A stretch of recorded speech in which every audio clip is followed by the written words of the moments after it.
Good morning all of you. എല്ലാവർക്കും ഇന്നത്തെ ക്ലാസ്സിലേക്ക് സ്വാഗതം.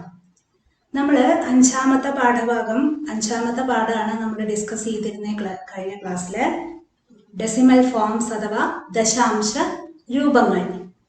അതിൽ കഴിഞ്ഞ ക്ലാസ്സിൽ നമ്മൾ മീറ്ററിലും മില്ലിമീറ്ററിലും ഒക്കെ തന്നിരിക്കുന്ന അളവിനെ എങ്ങനെയാണ് ഭിന്നരൂപത്തിൽ എഴുതുക, അതിനെ എങ്ങനെയാണ് നമ്മൾ ദശാംശ രൂപത്തിൽ എഴുതുക, അതായത് ഭിന്ന രൂപത്തിൽ തന്നിരിക്കുന്ന ഒരു സംഖ്യയെ എങ്ങനെ ദശാംശ രൂപത്തിലാക്കുന്നു എന്നുള്ളതൊക്കെയാണ് നമ്മൾ പഠിച്ചത്. അതായത് ഡിനോമിനേറ്ററിൽ എത്ര സീറോസ് ഉണ്ടോ അത്രയും സ്ഥാനം തന്നിരിക്കുന്ന ന്യൂമറേറ്റർ സംഖ്യയിലെ വലത്തുനിന്ന് ഇടത്തോട്ട് അത്രയും സ്ഥാനങ്ങൾ അല്ലെങ്കിൽ ഡിജിറ്റുകൾ എണ്ണിയിട്ടാണ് നമ്മൾ പോയിന്റ് ഇടുക. ഒരു പോയിന്റ് അടയാളപ്പെടുത്തിയാണ് നമ്മൾ രണ്ട് സംഖ്യകളെ വേർതിരിച്ചിട്ടുള്ള ഫോമാണ് ഡെസിമൽ ഫോംസ് അഥവാ ദശാംശ രൂപങ്ങൾ എന്ന് പറഞ്ഞ ഒരു എക്സസൈസ് ചെയ്തു എന്ന് തോന്നുന്നു. അടുത്തത് നമ്മൾ നെക്സ്റ്റ് ടോപ്പിക്കാണ് തിരിച്ചു പറഞ്ഞാൽ എന്ന് പറഞ്ഞ പേജ് നമ്പർ 77 ഹെഡിങ് എഴുതി വെക്കാൻ പറഞ്ഞിരുന്നു കഴിഞ്ഞ ക്ലാസ്സിൽ. പേജ് നമ്പർ 77 ആ ഹെഡിങ് എഴുതി വെക്കണം. തിരിച്ചു പറഞ്ഞാൽ അതാണ് ഇന്നത്തെ ക്ലാസ്സിൽ നമ്മൾ ഡിസ്കസ് ചെയ്യാനായിട്ട് പോണത്. അപ്പോൾ തിരിച്ചു പറഞ്ഞാൽ എന്ന് ഉദ്ദേശിക്കുന്നത് എന്താന്ന് വെച്ചാൽ കഴിഞ്ഞതിൽ തൊട്ട് മുമ്പ് നമ്മൾ പഠിച്ചത് എന്താന്ന് വെച്ചാൽ ഫ്രാക്ഷൻ തന്ന് അതിനെ എങ്ങനെയാണ് ഡെസിമൽ ഫോം ആക്കുന്നത് എന്നാണ് നമ്മൾ പഠിച്ചത്. ഇവിടെ ഡെസിമൽ ഫോമിൽ തന്നിട്ട് അതിനെ എങ്ങനെയാണ് ഫ്രാക്ഷൻ രൂപത്തിലാക്കുന്നത്.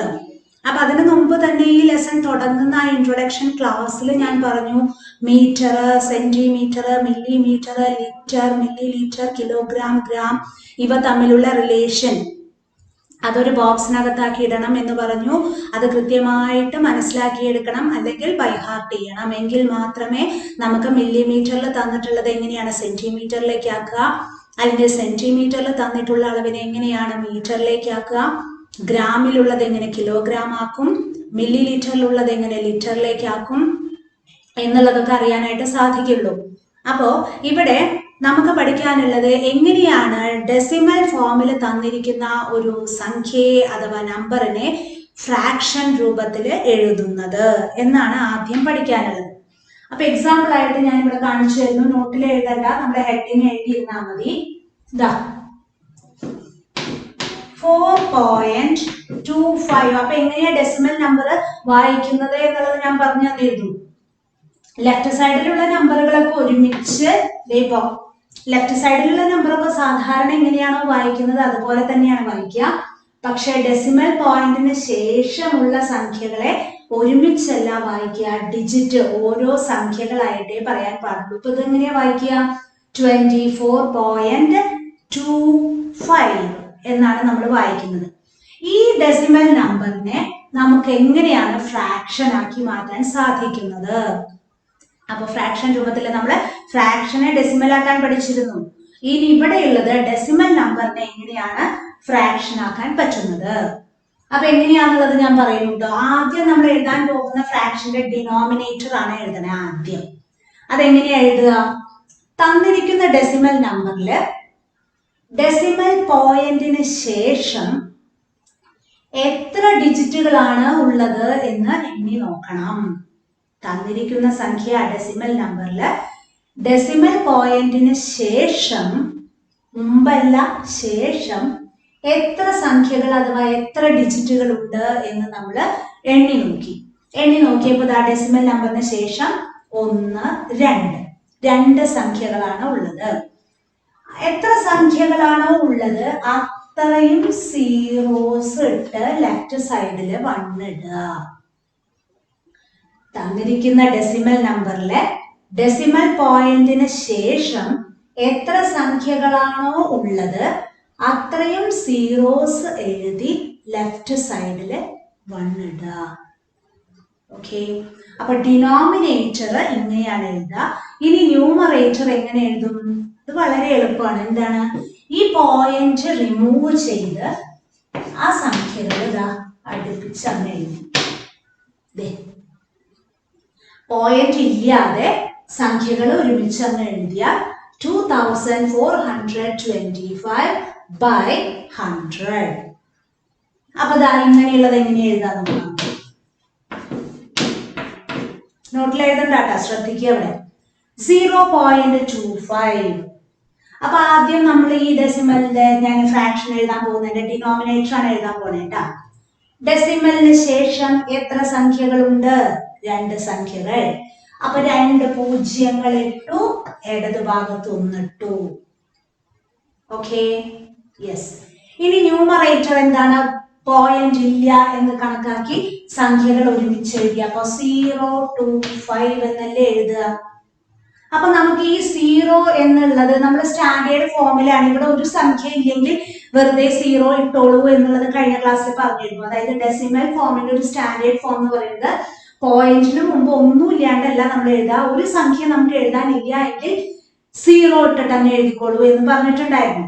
അപ്പൊ അതേപോലെ ഇവിടെ 0 ഡെസിമൽ ഇല്ല എന്ന് കണക്കാക്കിയാൽ നമുക്ക് കിട്ടുന്നത് 0 to 5. ഈ 0ന് വിലയുണ്ടോ?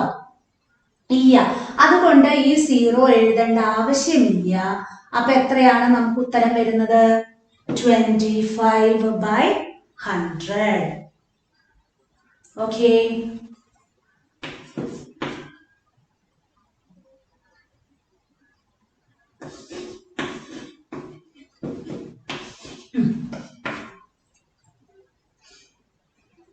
.007 ഇതൊരു ഡെസിമൽ നമ്പർ ആണ്. അതിനെന്താക്കണം? നമുക്ക് ഫ്രാക്ഷൻ രൂപത്തിലാക്കണം. അപ്പൊ ആ ഫ്രാക്ഷൻ എഴുതാൻ പോകുന്ന ഫ്രാക്ഷന്റെ ഡിനോമിനേറ്റർ ആദ്യം എഴുതാൻ ഞാൻ നോക്കുന്നു. അപ്പൊ എങ്ങനെയാണ് ഡിനോമിനേറ്റർ വരിക? ഡെസിമൽ കഴിഞ്ഞിട്ട് എത്ര സ്ഥാനങ്ങളുണ്ട് എന്ന് എണ്ണി നോക്കണം. ഡെസിമൽ കഴിഞ്ഞിട്ട് 1, 2, 3 സ്ഥാനങ്ങളാവുമ്പോൾ 3 പൂജ്യങ്ങൾ എഴുതി ഇടതുഭാഗത്ത് 1 ഇടുക. Okay, yes. ഇനി ന്യൂമറേറ്റർ എങ്ങനെ എഴുതുക? ഡെസിമൽ ഇല്ല എന്ന് കണക്കാക്കി 0.007 എന്നല്ലേ വരിക.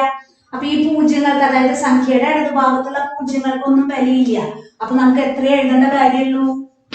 7/1000. ഓക്കെ, വേറെ ഒന്നുകൂടി നോക്കാം. ഇങ്ങനെയാണ് വിചാരിക്കൂ. ഇതിന്റെ ഡിനോമിനേറ്റർ എത്ര വരും?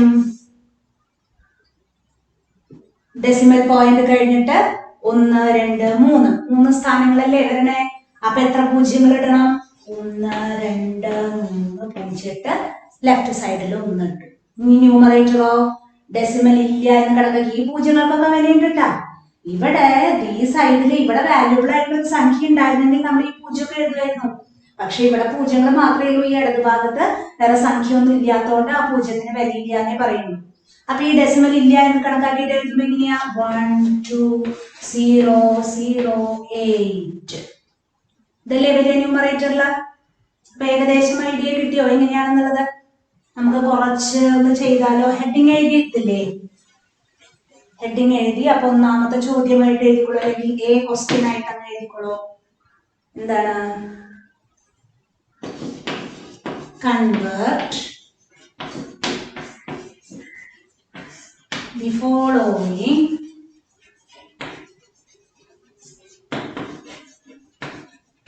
decimals into fractions.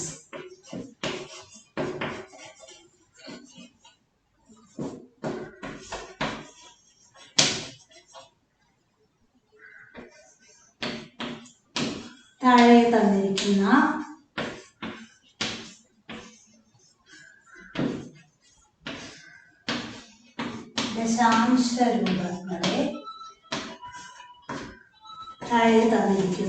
ദശാംശ രൂപങ്ങളെ ഭിന്ന സംഖ്യകളാക്കി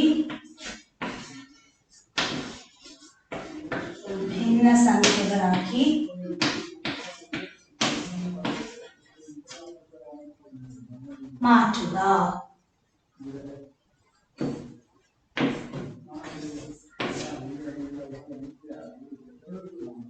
0.425 കിലോഗ്രാം. കിലോഗ്രാം, ഗ്രാം അങ്ങനെ എന്തെങ്കിലും യൂണിറ്റ് അതിന്റെ കൂടെ വന്നത് കൊണ്ട് നമ്മൾ ചെയ്യുന്ന രീതിക്ക് വ്യത്യാസമൊന്നും വരുന്നില്ല കേട്ടോ. 1.45 മീറ്റർ.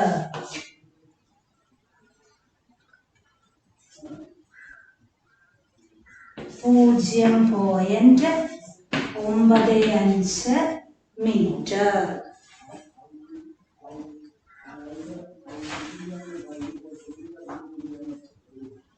ഈക്വൽ ടു ഇത് നമുക്ക് എങ്ങനെ എഴുതാം? ഇപ്പൊ കിലോഗ്രാം, മീറ്റർ, സെന്റിമീറ്റർ എന്നൊക്കെ ചോദ്യത്തിൽ ഒരു യൂണിറ്റ് ഉണ്ട് എന്ന് വിചാരിച്ചിട്ട് നമുക്കുള്ളത് അപ്പൊ ആൻസർ കിട്ടുമ്പോ അതിന്റെ കൂടെ ആ യൂണിറ്റ് കൂടി എഴുതുക എന്നുള്ളതേ വേണ്ടൂ കേട്ടോ.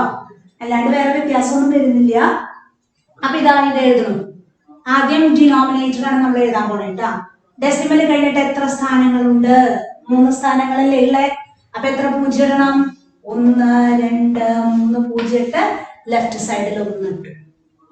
ഇനി ന്യൂമറേറ്റർ എഴുതാൻ എങ്ങനെയാ ചെയ്യാൻ പറഞ്ഞേ? ഡെസിമൽ പോയിന്റ് ഇല്ല എന്ന് കണക്കാക്കി തന്നിരിക്കുന്ന നമ്പർ ഒരുമിച്ച് എഴുതുക. അപ്പൊ എഴുതുമ്പോ 0 4 2 5 എന്നല്ലേ വരിക. ഈ 0 എഴുതേണ്ട ആവശ്യമില്ല, അതിന് വലിയില്ലല്ലോ. അപ്പൊ നമ്മൾ എത്ര എഴുതേണ്ട കാര്യമുള്ളൂ? 425. ഒപ്പം ഈ യൂണിറ്റും കൂടി എഴുതണം എന്നാണ് ടീച്ചർ ഉദ്ദേശിച്ചത്. കണ്ടോ? അപ്പൊ അടുത്തതോ എങ്ങനെയാ ചെയ്യാൻ പറ്റണില്ലേ? തന്നെ എളുപ്പല്ലേ നമുക്ക്. ഇതെങ്ങനെ എഴുതുക? ആദ്യം ഡിനോമിനേറ്റർ ആണ് എഴുതാൻ പോണത്. ഡെസിമൽ കഴിഞ്ഞിട്ട് എത്ര സ്ഥാനമുണ്ട്? 2 സ്ഥാനങ്ങളല്ലേ ഉള്ളത് ഡെസിമൽ കഴിഞ്ഞിട്ട്.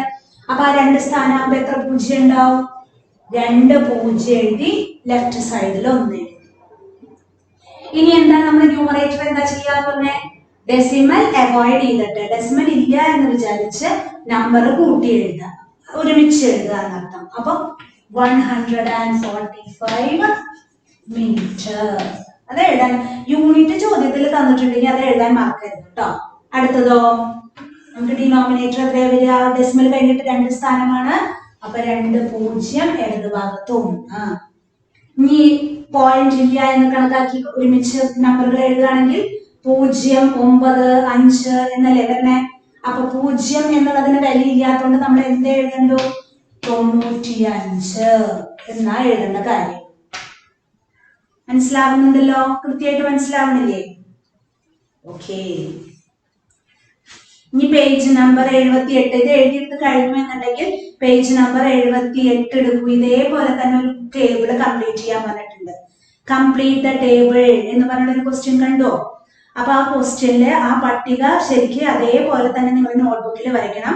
നമ്മൾ ആൻസർ ഇവിടെ എഴുതുമ്പോൾ ABCD ഇതിന് മുമ്പത്തെ പട്ടിക നമ്മൾ പൂരിപ്പിച്ചില്ലേ, അതേപോലെ. അല്ലാതെ ആ പട്ടികയിൽ നേരിട്ട് എഴുതുമ്പോൾ നമുക്ക് കൃത്യമായിട്ട് വഴിയൊന്നും എഴുതാനായിട്ടുള്ള സ്പേസ് ഉണ്ടാവില്ല. അതുകൊണ്ട് നിങ്ങൾ ചോദ്യം ആവുമ്പോൾ കംപ്ലീറ്റ് ദ ടേബിൾ അഥവാ പട്ടിക പൂർത്തിയാക്കുക എന്ന് എഴുതിയിട്ട് ഈ ടേബിൾ അങ്ങ് തന്നെ വരയ്ക്കണം. എന്നിട്ട് എവിടെയാണ് ഫില്ല് ചെയ്യാൻ പറഞ്ഞിട്ടുള്ളത് അതേപോലെ തന്നെ ഡാഷ് ഇടണം.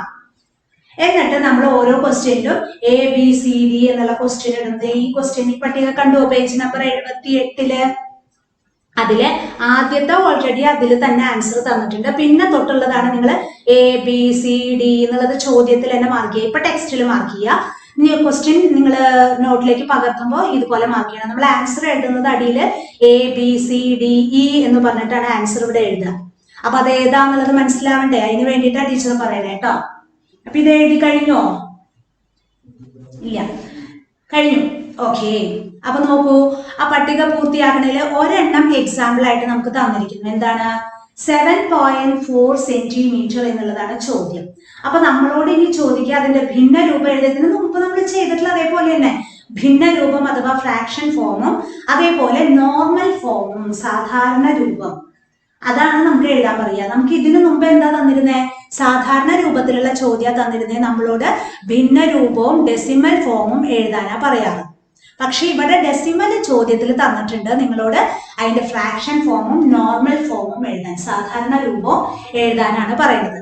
അപ്പൊ അതുപോലെ തിരിച്ചും മറിച്ചും ഒക്കെ നമുക്ക് പരീക്ഷയ്ക്ക് ചോദ്യം വരാം. അപ്പൊ എങ്ങനെ ചോദിച്ചാലും നമുക്ക് എഴുതാനായിട്ട് സാധിക്കണം കേട്ടോ. അപ്പൊ ഡെസിമൽ എന്ന് പറയുന്നത് വളരെ പ്രധാനപ്പെട്ടതാണ്. ഈ വർഷമാണ് നമ്മൾ ആദ്യമായിട്ട് പഠിക്കുന്നത്. അത് 10 അല്ല, നമ്മൾ മാത്സ് ഏതുവരെ പഠിക്കണോ അത്രയും കാലം നമുക്കിത് ആവശ്യമുള്ളത്. അപ്പൊ അടിസ്ഥാനമായിട്ട് പറഞ്ഞ് മനസ്സിലായിട്ടാണ് നമുക്ക് പഠിക്കാൻ പറ്റുള്ളൂ കേട്ടോ. അപ്പൊ ക്ലാസ് തുടങ്ങി, ഈ ലെസൺ തുടങ്ങിയത് മുതൽ നിങ്ങൾ കോൺസെൻട്രേറ്റ് ചെയ്ത് ക്ലാസ് കാണുക. അന്നന്ന് എടുക്കുന്നത് ഒരുപാട് പ്രോബ്ലംസ് നിങ്ങൾ സ്വന്തം ഉണ്ടാക്കിയിട്ടായാലും എഴുതി പഠിക്കുക. എന്നാലേ തറവായിട്ട് പഠിച്ചാലേ നമുക്ക് മനസ്സിലാവാൻ പറ്റുള്ളൂ കേട്ടോ. അല്ലാണ്ട് ഒരൊറ്റ പ്രാവശ്യം കൂടെ കണ്ടു, ഒരു പ്രാവശ്യം കൂടെ എഴുതി അതുകൊണ്ട് മനസ്സിലാക്കാൻ പറ്റുന്നതല്ല. അതുകൊണ്ടാണ് പുതിയൊരു കാര്യമാണ് നമ്മൾ ഈ വർഷം ഡെസിമൽ ഡെസിമൽ നമ്പർ എന്ന് പറഞ്ഞിട്ട് പുതിയൊരെണ്ണാണ് നമ്മളിപ്പോൾ ഈ വർഷം ആദ്യമായിട്ടാണ് പഠിക്കുന്നത്. അപ്പൊ അത് സ്റ്റാർട്ടിങ് 6ലാണ് പഠിക്കുന്നത്. അപ്പൊ അത് തറവായിട്ട് പഠിച്ചാൽ മാത്രമേ ഇനി കണ്ടിന്യൂ ചെയ്തിട്ടുള്ള ഇതിന്റെ തന്നെ മൾട്ടിപ്ലിക്കേഷനും ഡിവിഷനും ഒക്കെ ഈ വർഷം തന്നെ നമുക്ക് പഠിക്കാണ്ട്. അപ്പൊ ഇത് തറവായിട്ട് പഠിച്ചാൽ മാത്രമേ കിട്ടുള്ളൂ നമുക്ക് കേട്ടോ അതൊക്കെ. അപ്പൊ ശ്രദ്ധിച്ച് പഠിക്കുക. അപ്പൊ ആദ്യത്തെ ക്വസ്റ്റ്യൻ 7.4 സെന്റിമീറ്റർ ആണ്. അപ്പൊ അതിന്റെ ഫ്രാക്ഷൻ ഫോം തന്നു 7 4/10 സെന്റിമീറ്റർ. അല്ലെങ്കിൽ എങ്ങനെ എഴുതാം? 74/10 എന്ന് എഴുതിയാലും കുഴപ്പമില്ല കേട്ടോ. 7 4/10 എന്ന് എഴുതിയാലും 74/10 എന്നുള്ളതിന്റെ മിക്സഡ് ഫോം ആണ് 7 4/10 എന്ന് പറയുന്നത്. 7 4/10 സെന്റിമീറ്റർ. അതിന് തന്നെ ഡെസിമലിന് മുമ്പുള്ളത് സെന്റിമീറ്ററിലും ഡെസിമലിന് ശേഷമുള്ളത് ചെറിയ അളവുമാണ് നമ്മൾ എഴുതുക. അതായത് ഇത് മാച്ചോട്ടെ ബോർഡ്.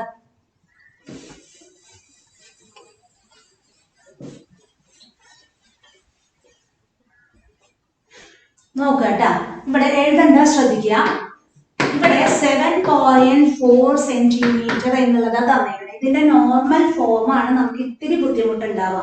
അല്ലാണ്ട് ഇതിന്റെ ഫ്രാക്ഷൻ ഫോം എഴുതാൻ നമുക്ക് എളുപ്പമാണ്. എന്താണ്? ആദ്യം ഡിനോമിനേറ്റർ എഴുതി, പോയിന്റ് കഴിഞ്ഞിട്ട് ഒരു സ്ഥാനം ഒരു 0 ഇട്ട് ലെഫ്റ്റ് സൈഡിൽ 1 എഴുതി. ന്യൂമറേറ്റർ എഴുതാൻ ഈ പോയിന്റ് ഇല്ല എന്ന് വിചാരിച്ച് സംഖ്യ ഒരുമിച്ച് എഴുതി. അപ്പൊ 74/10. ഇതിന്റെ തന്നെ 74/10 സെന്റിമീറ്റർ. ഇനി അതിന്റെ ഫ്രാക്ഷൻ ഫോം മിക്സഡ്, ഇതിപ്പോ ഇംപ്രോപ്പർ ആണ്. അപ്പൊ ഇംപ്രോപ്പറിൽ നമ്മൾ സാധാരണ ആൻസർ കൊടുക്കാറില്ല. അപ്പൊ എങ്ങനെയാ കൊടുക്കുള്ളൂ? നമ്മൾ എന്ത് ചെയ്യണു? മിക്സഡ് ആക്കി മാറ്റുന്നു. അപ്പൊ 74 നമ്മൾ മിക്സഡ് ആക്കുമ്പോൾ നമുക്ക് കിട്ടുന്നതാണ് 7 4/10 എന്ന് പറയുന്നത് കേട്ടോ.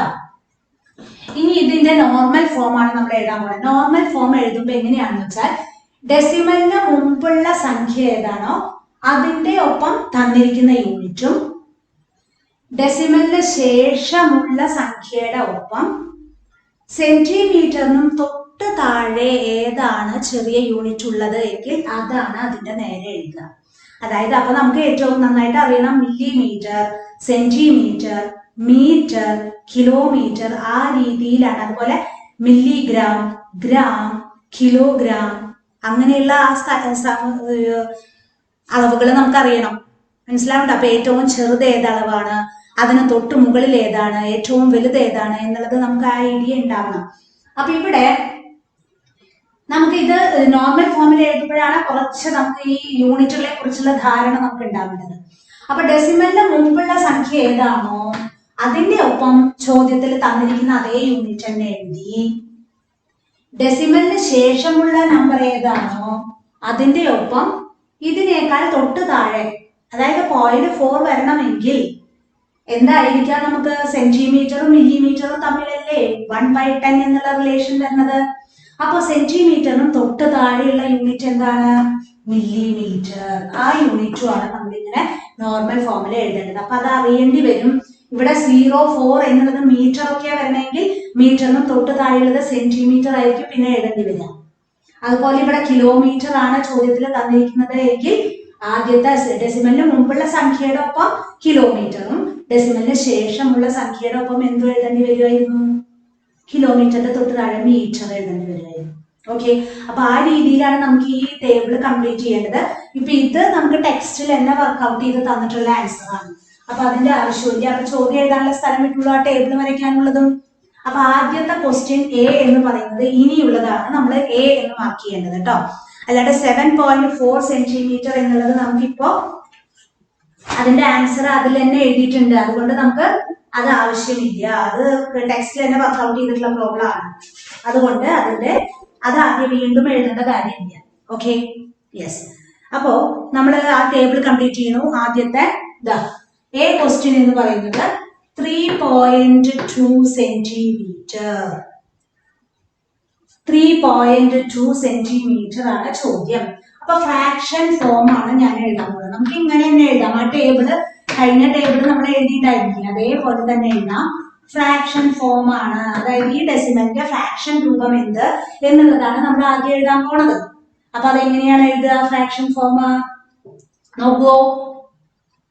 ഡെസിമൽ പോയിന്റ് കഴിഞ്ഞിട്ട് എത്ര സ്ഥാനമുണ്ട് എന്ന് ഞാൻ നോക്കി. അപ്പൊ ഒരേ ഒരു സ്ഥാനമേ ഉള്ളൂ. അപ്പൊ ഞാൻ എഴുതാൻ പോകുന്ന ഫ്രാക്ഷന്റെ ഡിനോമിനേറ്റർ ഞാൻ ആദ്യം എഴുതാൻ പോകുന്നത് ന്യൂമറേറ്ററിലേക്ക് കിടക്കുന്നുണ്ടാ. അപ്പൊ നോക്കൂ, ഡെസിമൽ കഴിഞ്ഞിട്ട് ഒരു സ്ഥാനേ ഉള്ളൂ, അപ്പൊ ഒരു 0 ലെഫ്റ്റ് സൈഡിൽ ഒന്നുണ്ട്. അപ്പൊ ഡിനോമിനേറ്ററിന്റെ പണി കഴിഞ്ഞു. ഇനി ന്യൂമറേറ്റർ എങ്ങനെ എഴുതും? ഡെസിമൽ പോയിന്റ് ഇല്ല, അവോയ്ഡ് ചെയ്തു, ഞാൻ നോക്കണേ ഇല്ല. ഡെസിമൽ പോയിന്റ് ഇല്ല എന്ന് വിചാരിച്ചിട്ട് ആ സംഖ്യകള് ഒരുമിച്ച് എഴുതി. എന്ന് വെച്ചാൽ എത്രയാ വരിക? 32 സെന്റിമീറ്റർ. അപ്പൊ ഇത് ഇംപ്രോപ്പർ ആയതുകൊണ്ട് നമ്മൾ എന്ത് ചെയ്യണം? അതിനെ മിക്സഡ് ആക്കാൻ നോക്കണം. മിക്സഡ് ആക്കാൻ അറിയാലോ, 32 divides 10. പല രീതിയിലും ചെയ്യാട്ടോ. അതായത് 0.2 എന്നുള്ളത് 3 2/10 എന്നുള്ളത് ഡയറക്റ്റ് എഴുതാൻ നിങ്ങൾക്ക് അറിയുമെങ്കിൽ എഴുതിയോണ്ട് കുഴപ്പമില്ല. അല്ലാത്തവരുടെക്കാണ് ഞാൻ ഈ പറഞ്ഞു തരുന്നത്. അപ്പൊ ഇതെങ്ങനെയാ മിക്സഡ് രൂപത്തിൽ എഴുതുക? 3 2/10 സെന്റിമീറ്റർ. കണ്ടോ? 3 2/10 സെന്റിമീറ്റർ ഫ്രാക്ഷൻ ഫോം കിട്ടി. ഇനി നോർമൽ ഫോം ആണ് നമ്മൾ എഴുതാൻ പോകുന്നത്. സാധാരണ രൂപം. ഇത് ഫ്രാക്ഷൻ ഫോം. ഭിന്നരൂപം. അതുപോലെ നോർമൽ ഫോം സാധാരണ രൂപം. അവിടെ അങ്ങനെ ഹെഡിങ് ഒന്നും കൊടുത്തിട്ടൊന്നുമില്ല, നമ്മളിത് മനസ്സിലാക്കാൻ വേണ്ടിയിട്ട് എഴുതുന്നതാണ് കേട്ടോ. സാധാരണ രൂപം എങ്ങനെയാണ് വരുന്നത്? പോയിന്റിന് മുൻപുള്ള സംഖ്യ എടുത്തു ആദ്യം. തന്നിരിക്കുന്ന ചോദ്യത്തിൽ എന്താണോ യൂണിറ്റ് അത് എഴുതി. പോയിന്റിന് ശേഷമുള്ള സംഖ്യ എടുത്തു. അതിനോടുകൂടി എന്താണ് യൂണിറ്റ് എഴുതേണ്ടത്? എന്താ എഴുതണ്ടേ? സെന്റിമീറ്ററിനേക്കാൾ തൊട്ട് താഴെയുള്ള യൂണിറ്റ് ഏതാ നോക്കി. ഏതാ യൂണിറ്റ്? തൊട്ട് മുമ്പത്തെ പ്രോബ്ലത്തിൽ നമ്മൾ പറഞ്ഞു millimeter. 3 centimeter 2 millimeter. 3 centimeter 2 millimeter. അതിനെ തന്നെ ഈക്വൽ ടു എന്ന് പറഞ്ഞിട്ട് അവിടെ ഒരു വട്ടം കൂടി ചോദിച്ചിട്ടുണ്ട്. 3 centimeter 2 millimeter തന്നെ വേറെ രീതിയിൽ ഒരുമിച്ച് എഴുതാൻ പറ്റുമോ? അപ്പൊ എഴുതാൻ പറ്റും. എങ്ങനെയാണ്? 32 millimeter ഒരുമിച്ച് എഴുതാം. പല രീതിയിൽ നമുക്ക് ഇത് എഴുതാൻ പറ്റൂല. അതായത് ഇതിപ്പോ ഏതെങ്കിലും ഒരു ഫോമില് സെന്റിമീറ്റർ ടേംസിൽ മാത്രം എഴുതാൻ പറഞ്ഞാൽ അതായത് ഇതുപോലെ എഴുതി. സെന്റിമീറ്ററിലും മില്ലിമീറ്ററിലും എഴുതാൻ പറഞ്ഞാൽ എന്ത് ചെയ്യണം? ഡെസിമലിന് മുമ്പുള്ള സംഖ്യയുടെ ഒപ്പം സെന്റിമീറ്ററിനും ഡെസിമലിന് ശേഷമുള്ള സംഖ്യയുടെ ഒപ്പം സെന്റിമീറ്ററിന്റെ തൊട്ട് താഴെയുള്ള മില്ലിമീറ്റർ എഴുതുന്നു. ഇതിനെ മില്ലിമീറ്ററിൽ മാത്രമായിട്ട് എഴുതാൻ പറഞ്ഞാൽ എന്താ ചെയ്യേണ്ടത്? തന്നിരിക്കുന്ന സംഖ്യ പോയിന്റ് ഇല്ലാണ്ട് ഒരുമിച്ച് എടുത്തിട്ട് മില്ലിമീറ്റർ എന്നുള്ളത് അവിടെ എഴുതിയാൽ മതി. ഇപ്പൊ ഇതിൽ അങ്ങനെ ചോദിച്ചിട്ടുണ്ട്. അപ്പൊ അതേപോലെയാണ് എഴുതേണ്ടത് കേട്ടോ. തന്നിരിക്കുന്ന സംഖ്യ ഡെസിമൽ ഇല്ല എന്ന് വിചാരിച്ചിട്ട് ഒരുമിച്ച് എഴുതി അതിന്റെ കൂടെ മില്ലിമീറ്റർ എന്നുള്ളത് എഴുതി. ഈ ബി ക്വസ്റ്റ്യൻ എഴുതാം. മുള്ളത്തെ എഴുതി കഴിഞ്ഞു അല്ലെ? ബി ക്വസ്റ്റ്യൻ എന്താണ്? ബി ക്വസ്റ്റ്യൻ ഈ ക്വസ്റ്റ്യനിൽ ആകെ 7 millimeter ആണ്. നോർമൽ ഫോം ആണ് തന്നിരിക്കുന്നത്. 7 millimeter എന്നാണ് ചോദ്യം ചോദിച്ചിട്ടുള്ളത്. അങ്ങോട്ടും ഇങ്ങോട്ടും ഒക്കെ തിരിച്ചു മറിച്ച് ക്വസ്റ്റ്യൻ ചോദിക്കാം കേട്ടോ. 7 millimeter എന്നാണ് ചോദ്യം. അപ്പൊ അതിന്റെ ഫ്രാക്ഷൻ ഫോം എഴുതി. എന്താ വേണ്ടത്? ഫ്രാക്ഷൻ ഫോം സെന്റിമീറ്ററിലാണ് വേണ്ടതെന്നുണ്ട് കേട്ടോ ചോദ്യത്തില്. അപ്പൊ ഫ്രാക്ഷൻ ഫോം ആണ് എഴുതാൻ പോകുന്നത്. ഫ്രാക്ഷൻ ഫോം 7 millimeter എന്നുള്ളത് മില്ലിമീറ്ററിനെ നമ്മൾ എന്താക്കി മാറ്റണം? സെന്റിമീറ്ററിലേക്കാണ് ആക്കേണ്ടത്. അപ്പൊ മില്ലിമീറ്ററിനെ സെന്റിമീറ്ററിലേക്ക് ആക്കാൻ എന്താണ് ചെയ്യേണ്ടത്? by 10 അല്ലെ? തന്നിരിക്കുന്ന സംഖ്യ എന്താണോ അത് by 10. അത് കൃത്യമായിട്ട് പഠിച്ചാലേ ചെയ്യാൻ പറ്റുള്ളൂ. അല്ലെങ്കിൽ ഒരു രക്ഷയില്ല, നമുക്ക് കിട്ടാൻ സാധ്യതയില്ല. അപ്പൊ സെന്റിമീറ്ററിലേക്ക് കാണണം എന്നുള്ളതാണ് ചോദ്യത്തിൽ തന്നിരിക്കുന്നത്. അപ്പൊ മില്ലിമീറ്ററിനെ സെന്റിമീറ്ററിലേക്ക് ആക്കാൻ എന്തുകൊണ്ടാണ് ഡിവൈഡ് ചെയ്യേണ്ടത് എന്നുള്ളത് നമുക്ക് ഓർമ്മ വേണം. അപ്പൊ 7/10 സെന്റിമീറ്റർ. ഇനി എന്താണ്? ഡെസിമൽ ഫോം ആണ് അടുത്ത ചോദ്യം. ഡെസിമൽ ഫോം ഫ്രാക്ഷൻ ഫോം കിട്ടിയാൽ പിന്നെ ഡെസിമൽ ഫോം എളുപ്പമല്ല. എന്താണ്? 7/10 ഫ്രാക്ഷൻ ആണ് തന്നിരിക്കുന്നത്. ഇതിന് ഡെസിമൽ അവിടെ എഴുതിയാൽ മതി. 7/10 ഡെസിമൽ എങ്ങനെ എഴുതുക? നമ്മുടെ ഡിനോമിനേറ്ററിൽ എത്ര പൂജ്യങ്ങളുണ്ട് എന്ന് എണ്ണി നോക്കി. എന്നിട്ട് മുകളിൽ തന്നിരിക്കുന്ന ന്യൂമറേറ്ററിൽ എത്ര പൂജ്യങ്ങളാണോ ഡിനോമിനേറ്ററിൽ ഉള്ളത് അത്രയും സ്ഥാനം, അത്രയും അക്കങ്ങൾ വലത്ത് നിന്ന് ഇടത്തോട്ട് നമ്മൾ കൗണ്ട് ചെയ്തു, എണ്ണി നോക്കി അല്ലെ? അപ്പൊ നമ്മൾ വലത്ത് നിന്ന് ഇടത്തോട്ട് കൗണ്ട് ചെയ്തപ്പോ ഒരൊറ്റ സംഖ്യയേ ഉള്ളൂ. അപ്പൊ ആ ഒരു സംഖ്യ കഴിഞ്ഞിട്ട് പോയിന്റ് കിട്ടും. എന്നിട്ടോ അപ്പൊ ലെഫ്റ്റ് സൈഡിൽ ഒന്നും ഇല്ല എങ്കിൽ ഒരു 0 ഇടണോണ്ട് കുഴപ്പമില്ല എന്ന് പറഞ്ഞു. അപ്പൊ ആൻസർ എന്ത് കിട്ടി? 0.7 സെന്റിമീറ്റർ എന്ന് കിട്ടി. ഓക്കെ, ഇനി നോക്കുക ഡി ക്വസ്റ്റ്യൻ. സി ക്വസ്റ്റ്യൻ എന്താണ്? സി ക്വസ്റ്റ്യൻ സി 3.41 മീറ്റർ ആണ് ക്വസ്റ്റ്യൻ. 3.41 മീറ്റർ. അപ്പൊ ഫ്രാക്ഷൻ ഫോം എഴുതി. ഭിന്ന രൂപങ്ങളാണ് മലയാളക്കാരെ എഴുതുന്നുണ്ട്. അതിനൊപ്പം ഫ്രാക്ഷൻ ഫോം ഭിന്ന രൂപം സി ഈക്വൽ ടു എന്ത് വരും? 341 ബൈ അല്ലേ, ഡെസിമൽ കഴിഞ്ഞിട്ട് 2 സ്ഥാനമാണ്. അപ്പൊ 2.02 മീറ്റർ. ഇതിന് തന്നെ എങ്ങനെ എഴുതാം? നമുക്ക് ഇംപ്രോപ്പർ ആണ് ഈ കിടക്കുന്നത്, അതിനെ മിക്സഡ് ആക്കി എഴുതുമ്പോ എന്താ വരിക? 3 ഇതിന്റെ ഷോർട്ട് തന്നെ. ഈ ലെഫ്റ്റില് അതായത് പോയിന്റിന് മുമ്പുള്ളതിനെ മിക്സഡ് ഫോം ആക്കണതിന്റെ ഹോൾ നമ്പറിന്റെ സ്ഥാനത്തും പോയിന്റിന് ശേഷമുള്ളതിന്റെ നമ്പർ ന്യൂമറേറ്ററും എത്ര സ്ഥാനങ്ങൾ ഉണ്ടോ അത്രയും പൂജ്യങ്ങൾ ഇട്ടിട്ട് ലെഫ്റ്റ് സൈഡിൽ എഴുതുക. അല്ലെങ്കിൽ ഡിവൈഡ് ചെയ്ത് നോക്കിയിട്ട് എഴുതിയാലും കുഴപ്പമില്ല കേട്ടോ. 341നെ 100 ഡിവൈഡ് ചെയ്തതിനു ശേഷം മിക്സഡ് ആക്കിയാലും കുഴപ്പമില്ല. ഇനി എന്താ നോർമൽ ഫോം? സാധാരണ രൂപം കേട്ടോ. മലയാളക്കാരെ എഴുതുന്നത് സാധാരണ രൂപം. നോർമൽ ഫോം എന്താ വരിക? പോയിന്റിന് മുമ്പുള്ളതിന്റെ കൂടെ വലിയ തന്നിരിക്കുന്ന യൂണിറ്റും പോയിന്റിന് ശേഷമുള്ളതിന്റെ കൂടെ മീറ്ററിന് തൊട്ട് താഴെയുള്ള യൂണിറ്റ് എന്താണ്? സെന്റിമീറ്റർ. 3 m 41 centimetre. അത് തന്നെ സെന്റിമീറ്ററിലേക്ക് ആക്കി എഴുതാൻ പറഞ്ഞാൽ എന്താ ചെയ്യേണ്ടത്? ചെറിയ യൂണിറ്റിലേക്ക് ആക്കാൻ പറഞ്ഞ ഈ സംഖ്യകൾ ഒരുമിച്ചായി എഴുതുക. അതായത് 341 സെന്റിമീറ്റർ. കണ്ടോ? ഇത് മൊത്തം തന്നിരിക്കുന്ന സംഖ്യനെ മൊത്തം സെന്റിമീറ്ററിലേക്ക് ആക്കാൻ പറഞ്ഞാൽ എന്ത് ചെയ്യണം? ഈ നമ്പറുകൾ ഒരുമിച്ച് എഴുതിയിട്ട് സെന്റിമീറ്റർ നമ്മൾ എഴുതിയാൽ മതി. അത് എളുപ്പമാണ്. Okay, D question. ഡി എന്താണ്? D question 62/10 metre. ഇത് ഫ്രാക്ഷൻ ഫോം ആണ് തന്നിരിക്കുന്നത്. അപ്പൊ ഡെസിമൽ ഫോം നമുക്ക് എഴുതാലോ. എന്താണ് decimal form? Decimal form C equal to 62/10ന്റെ ഡെസിമൽ ഫോം എന്താ? നമ്മൾ ന്യൂമറേറ്റർ എഴുതി ഡിനോമിനേറ്ററിൽ എത്ര പൂജ്യങ്ങളുണ്ടോ അത്രയും സ്ഥാനം ന്യൂമറേറ്റർ സംഖ്യയിലെ വലത്തു നിന്ന് ഇടത്തോട്ട് എണ്ണി പോയിന്റ് ഇടണം. അപ്പൊ എന്താ വരിക? 6.2 മീറ്റർ എന്നല്ലേ കിട്ടുക. ഡിനോമിനേറ്ററിൽ ഒരു പൂജ്യമാണ് ഉള്ളത്. അപ്പൊ തന്നിരിക്കുന്ന ന്യൂമറേറ്ററിലെ വലത്ത് നിന്ന് ഇടത്തോട്ട് ഒരു സ്ഥാനം കഴിഞ്ഞ് പോയിന്റ് ഇടണം. ഇനി എന്താണ്? നോർമൽ ഫോം ആണെങ്കിലോ? നോർമൽ ഫോം സാധാരണ രൂപല്ലേ ചോദിച്ചേക്കണേ. നോർമൽ ഫോം എന്താ? നോർമൽ ഫോം വരിക എന്താണ്? നോർമൽ ഫോം ഒരൊറ്റെണ്ണേ ഉള്ളൂ. നോർമൽ ഫോം എന്ത് വരും? 62/10 മീറ്റർ എന്നുള്ളതിന് എന്ത് എഴുതാം? 62 അല്ലെങ്കിൽ ഇതന്നെ ഇതിനെ ചെറിയ യൂണിറ്റ് ആക്കിയിട്ട് സെന്റിമീറ്ററിലേക്ക് ആക്കാനാ പറഞ്ഞേക്കണേ അല്ലേ. അപ്പൊ ഇതിന്റെ ചെറിയ യൂണിറ്റിലേക്ക് ആക്കാൻ പറഞ്ഞ എന്ത് ചെയ്യണം? പോയിന്റ് ഇല്ല എന്ന് കണക്കാക്കിയിട്ട് സംഖ്യ അടുപ്പിച്ച് എഴുതി 62 സെന്റിമീറ്റർ. അപ്പൊ ഇതിൽ നിന്ന് ഡയറക്റ്റ് ആയിട്ട് നമുക്ക് എഴുതാൻ ബുദ്ധിമുട്ടാണെങ്കിൽ എന്ത് ചെയ്യണം? ഡെസിമൽ ഫോം എഴുതി നോക്കുക, എന്നിട്ട് അതിനെ സെന്റിമീറ്ററിലേക്ക് ആക്കുക. അതായത് ഈ തന്നിരിക്കുന്ന യൂണിറ്റിനേക്കാൾ ചെറിയ യൂണിറ്റിലേക്കാണ് നമുക്ക് ആക്കാൻ പറഞ്ഞിട്ടുള്ളത് എങ്കിൽ പോയിന്റ് ഇല്ല എന്ന് കണക്കാക്കി സംഖ്യ ഒരുമിച്ച് എഴുതി സെന്റിമീറ്ററിലേക്ക് ആക്കിയാൽ മതി. ഓക്കെ, ഇനി എത്തിയോ? ഇനി ഏതാ question?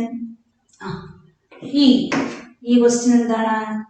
5.346 kilogram. 5.346 kilogram. Fraction form ഭിന്ന രൂപം. Fraction form C equal to എന്ത് വരും? 5346/3 പൂജ്യങ്ങളല്ലേ എഴുതണ്ടേ? കിലോഗ്രാം. അതിന് തന്നെ എന്തെഴുതാം? 5 ഇതെഴുതി, അത് കഴിഞ്ഞിട്ടോ ന്യൂമറേറ്ററില് പോയിന്റ് കഴിഞ്ഞിട്ടുള്ള സംഖ്യ ഒരുമിച്ച് എഴുതിയിട്ട് എത്ര പൂജ്യങ്ങളാണോ ഇടേണ്ടത് അത്രയും പൂജ്യങ്ങൾ ഇട്ട് എഴുതിയാൽ മതി. ഡിവൈഡ് ചെയ്യണവർക്ക് അത് ചെയ്യാം. ഇനി നോർമൽ ഫോം എഴുതാൻ പോവാം. സാധാരണ രൂപം. Normal form. നോർമൽ ഫോം എന്താ വരുന്നത്? പോയിന്റിന് മുമ്പുള്ളതിന് കൂടെ വലിയ യൂണിറ്റും പോയിന്റിന് ശേഷമുള്ളതിന്റെ കൂടെ ചെറിയ യൂണിറ്റും. അത് തന്നെ ഒരു വട്ടം കൂടി എഴുതാൻ പറഞ്ഞിട്ടുണ്ട്. എന്ത്? Equal to. ഗ്രാമിൽ എഴുതാനായിട്ട് പറഞ്ഞിട്ടില്ല. അപ്പൊ എങ്ങനെ എഴുതും? ചെറിയ യൂണിറ്റിലേക്ക് എഴുതാൻ പറഞ്ഞ സംഖ്യകള് ഒരുമിച്ച് അങ്ങനെ എഴുതിയിട്ട് ഗ്രാം എന്ന് എഴുതിയാൽ മതി. ഓക്കെ. അപ്പൊ ഇനിയുള്ള ഒരു 4 ചോദ്യങ്ങളുണ്ട്. ആ 4 ചോദ്യങ്ങൾ നിങ്ങൾ ഹോംവർക്ക് ചെയ്തിട്ട് വരണം. ഓക്കെ. ഇനി 4 ചോദ്യങ്ങളെ അതിലുള്ളൂ ആ ടേബിളില്. അത് നിങ്ങൾ ഹോംവർക്ക് ചെയ്തിട്ട് വരിക. ഓക്കെ. അപ്പൊ ഇന്നത്തെ ക്ലാസ് നിർത്തുന്നു. Thank you.